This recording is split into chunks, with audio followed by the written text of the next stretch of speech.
Good afternoon, ladies and gentlemen, I'm John, this is Many a Truder. Welcome back to a rather special look at Mass Effect, and what happens if you try and complete the game with no friends. Last time, we completed Mass Effect 1 with only 3 companions, and discovered that the game will occasionally just stop working properly if there aren't enough companions left alive. Which brings us nicely to Mass Effect 2, the abattoir where companions go to die. If we want to eliminate our friends, well, this game is built around a suicide mission where people can die if you get things wrong. So, I know what you're thinking, let's kill everybody. No, we can't. And that's due to our old Mass Effect 1 enemy, arithmetic. Shepard has to be alive at the end of this game to move on to Mass Effect 3. To survive, enough companions must also survive the suicide mission in order to ultimately rescue Shepard at the end of the game. So what we need to do is engineer the perfect suicide run where precisely the smallest possible number of people survive, and those people are demonstrably not our friends. So, let's get going. Mass Effect 2 has a nice strong start for this rule set, as we immediately lose Presley, half the crew, the Normandy, and Shepard herself. Hopefully, that's going to be the only time Shepard dies in this game, otherwise I've really got my suicide arithmetic wrong, and we're going to need to start over. After coming back to life and joining up with Cerberus, bear in mind, this Shepard's literally never heard the name Cerberus before, as we did no submissions. In Mass Effect 1, we take a trip to Freedom's Progress, run into Tali, and kidnap a traumatized member of her species right in front of her. The people at Cerberus won't hurt him, Tali. You have my word. But we need that information, and it's clear the Quarians don't want to share. Damn it, Shepard! I trusted you! What? No, I don't understand. After that, we head back to the Elusive Man to see something rather interesting. You see, the game doesn't really expect to be played this way. Mass Effect is built around building friendships and watching character arcs play out over the trilogy. If you deliberately avoid making friends, sometimes the writers literally forgot to include appropriate lines, especially as the franchise goes on and things go more and more astray next to the intended story where just about everybody is still alive. And here we get a good early illustration of this. When you speak to the Elusive Man and ask about your old team, you can ask after Garrus, even though I never recruited him. And this sort of thing is going to start happening a lot. Where's Garrus Vakarian? The Turian disappeared a few months after you were declared dead.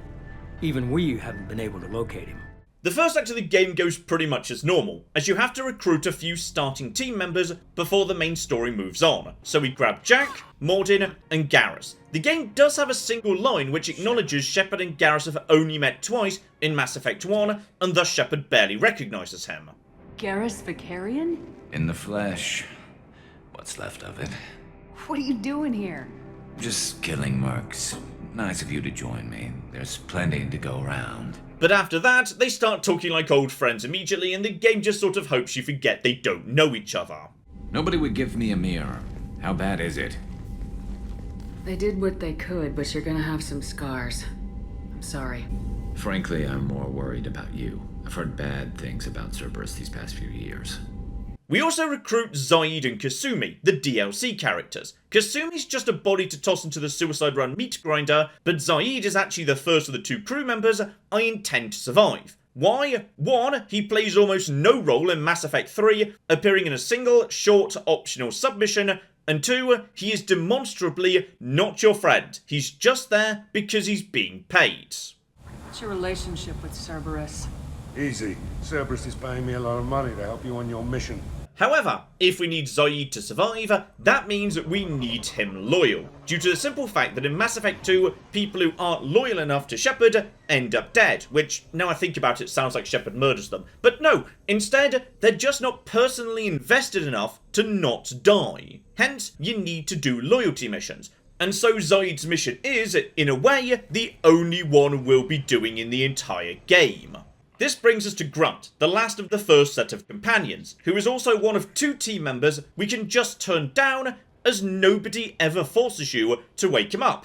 So I will just be leaving him inside his lovely cozy tube.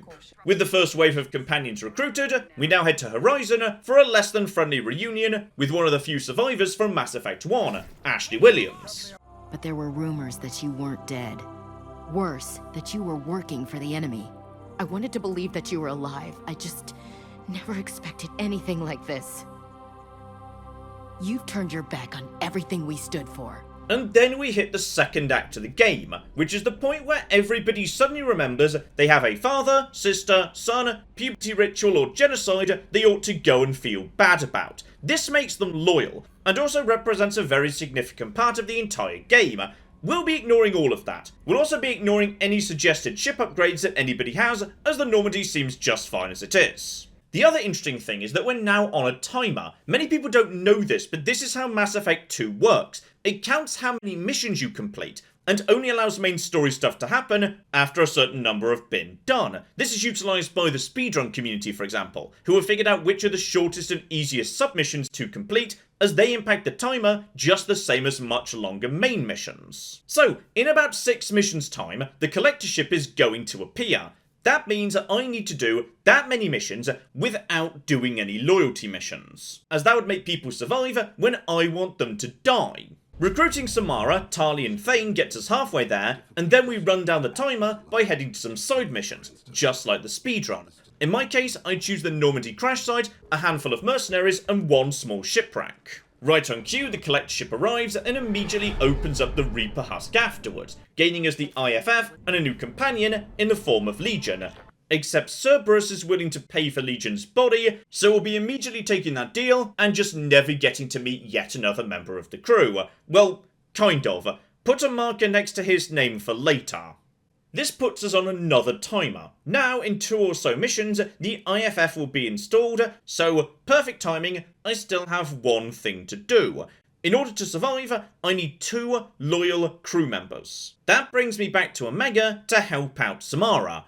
Why her? Because her loyalty mission is the only one in the game that lets you kill a team member and replace them with a serial killer who murders you on your own ship if you give her the chance, making Morinth, Samara's daughter, the perfect candidate to be the other designated survivor. Morinth will be more useful to me. You will regret your choice.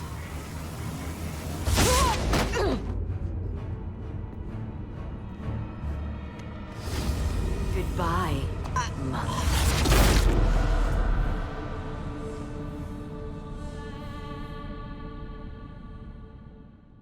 After that, we do a bit of mining, collectors attack the ship, and we lose the crew. Everyone? You lost everyone and damn near lost the ship too? Now at this point we could do another 4 missions. That would guarantee the crew get killed, but we don't need to do that, we can get them reliably killed inside the base during the end game mission.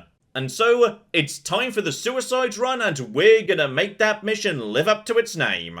It is, however, not as easy as you might expect. This is actually a surprisingly tricky puzzle. Making sure only 2 people die, and ensuring it's the right 2 people, means carefully killing the team in a precise order, and even then, there is a bit of randomness to deal with. Still, we can start by thinning the herd nice and easy. With no ship upgrades, the Normandy takes severe damage on the approach to the collector base, and Jack, Kasumi and Thane all die in system explosions and other accidents, so we've immediately managed to trim about a quarter of the team before even arriving. And for some reason, Shepard gets way more upset about Jack than anybody else.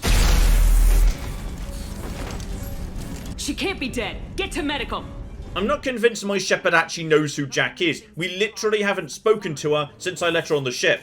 And also, I never did give her access to those Cerberus files. Once we get to the mission itself, things get a bit more complicated. My priority is getting the most competent soldiers killed, because otherwise they might manage to survive the final assault.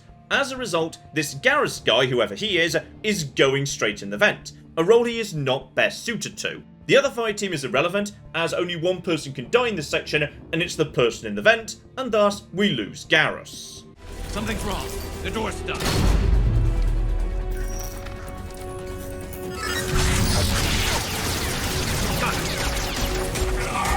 Here they come! Close the door! They're jammed! Suppressing fire! Cover them!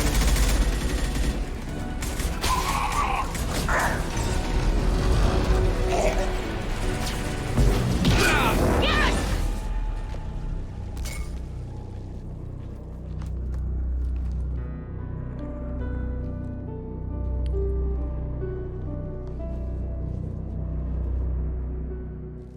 Next up, the bubble room. Miranda's our choice here as she's a biotic, but she's also nowhere near strong enough to maintain a biotic bubble no matter what she says. In theory, any biotic could handle it. No, wrong. And this is the point where luck comes into play. As a result of this choice, somebody in this team will die, but we don't know who. As a result, Jacob and Mordin will be my companions. And for the second fire team, Tali will take charge, as we've seen her in command twice, and in both cases, she got everybody killed, but maybe third time's a charm. Finally, there's the crew. They're alive because we came immediately, but we can fix that by refusing to give them an escort, thereby killing Dr. Chakwas, Kelly Chambers, and several unnamed randoms. So, back in the bubble room, let's see who gets the short straw today.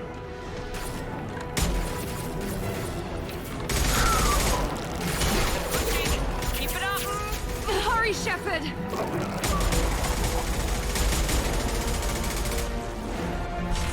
Everyone through the doors, now! Hurry, Shepard! No, fall back!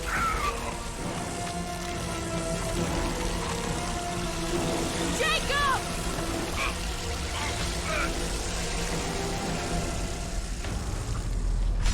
This next bit though, oh, this is where things get a bit heartbreaking.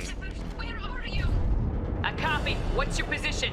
We're pinned down at the door, taking heavy fire. We're coming. Just hold on. Get this door open. Come on.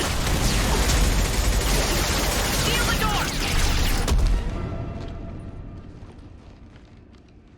There were too many. Lost my shields. Suit ruptures. Too many. Kill us alive.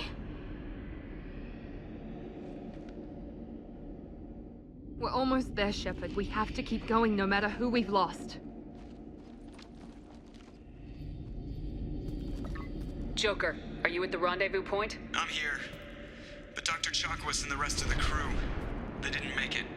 This now leaves us with only 4 living companions. 2 are going to come with me, 2 will be guarding the rear. For the people on my team, the calculation is simple. People who are loyal survive, everybody else dies. The rear team, however, is the most complex calculation in the whole of Mass Effect 2, and it's one the game will never tell you about. You see, every companion has a survival score. The tougher they are, the higher the score. Grunt scores very well, so do Garrus and Zaid. For some reason, Mordin also scores really poorly on this metric, even though he's an STG veteran who survived in the middle of a mercenary-infested Omega Plague.